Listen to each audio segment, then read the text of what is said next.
Good evening. Well, once upon a time, this side of the microphone would have been a very unusual place for me to be.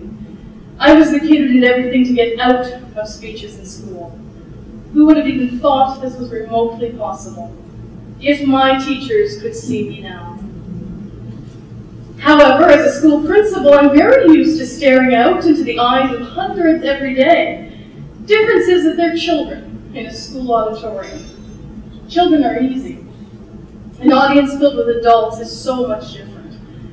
You don't need to listen to me, and I certainly can't use my principal's stare on you to get your attention. I happen to know this room well. This is the very hall where we have many of our administrator meetings. I'm always the one on your side of things, as part of the audience with my very professional hat on. With that being said, I know that some of you, if not most of you, are probably here tonight thinking to yourselves, is she crazy? Who in their right mind would stand in front of a crowd and a television camera, announcing that they have had a mental illness, especially in the same room where they often sit as a school principal? What if my school board hears about this? Or my school staff, or the parents from my school? I really must be crazy. I'll save you the word. They already know. My colleagues, some of them being here tonight, at my school board, couldn't be more supportive.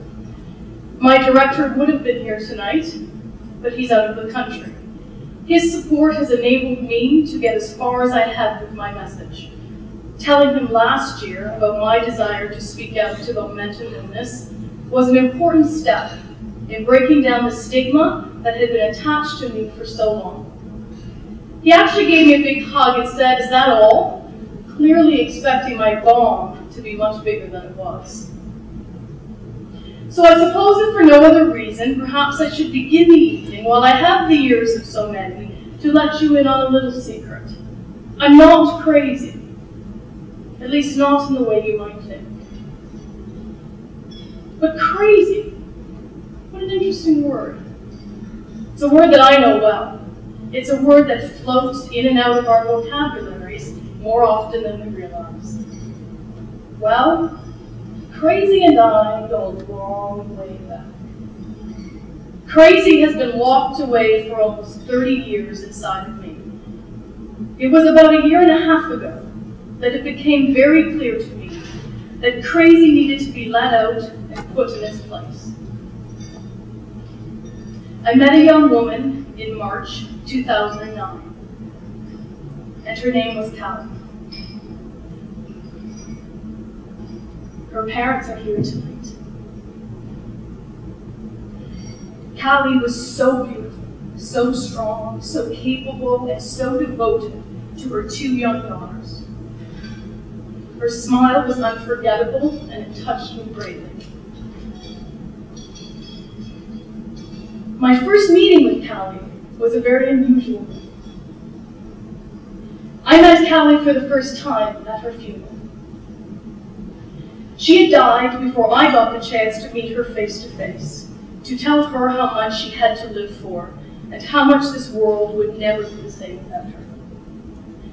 I didn't have the chance to tell her that I had also survived debilitating depression, which included several suicide attempts, and that there was hope. I never had the chance to help her. This would have been such an honor for me. To Callie's parents, Louise and Harold, to her sisters Nadia and Jenny, before I go any further, I want you to know that I'm standing here tonight for Callie. In March 2009, at the age of 32, Callie took her own life and left two precious little girls behind, along with a devoted, loving family and a dynamic career as a teacher.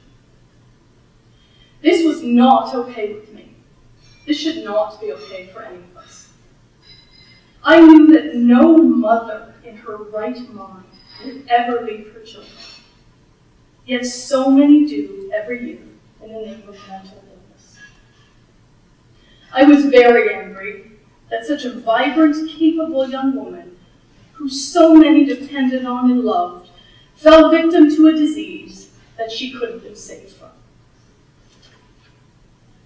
Imagine an illness that is treatable, just like cancer, heart disease, and countless others. It does not need to be life-threatening or debilitating, yet for so many it is. Hundreds of young people are dying from it every year because they do not seek treatment or stick with it, or even know what treatment to seek. I stand here tonight emphatically believing that the #1 reason for sufferers of mental illness not going after treatment is the stigma attached to the disease. So many other diseases give us titles like survivor, fighter, and warrior. This disease is just weak and scary. Mental illness has always been a disease to be ashamed of. The belief of many is that you must come from a bad family or be stupid or lazy or dysfunctional to have a mental illness. I'm standing here tonight, as proud as can be, to say not so. I've often wondered if Callie and I had been friends. Would that have made a difference? If I had had the chance to say, me too, perhaps she wouldn't have felt so alone. I will never know if Callie knew crazy like I knew crazy, but I have to assume that she did. Callie's death affected me greatly. I decided it was time to step out from behind the shadows of this secret that had been with me for so long. I could not bring Callie back, but I used the courage and the strength that I knew she possessed to begin to do something to prevent even just one other young person from letting crazy in. You see, from about the age of 12 years old until well into my adult years, I believed that I was crazy. And to me, crazy was a very bad and shameful thing. The perception that I had of myself had become increasingly distorted and irrational. So how did it happen that a beautiful, intelligent, and capable young child could come to believe that she was crazy and end up struggling as much as I did? This image of me was created for the most part through external sources.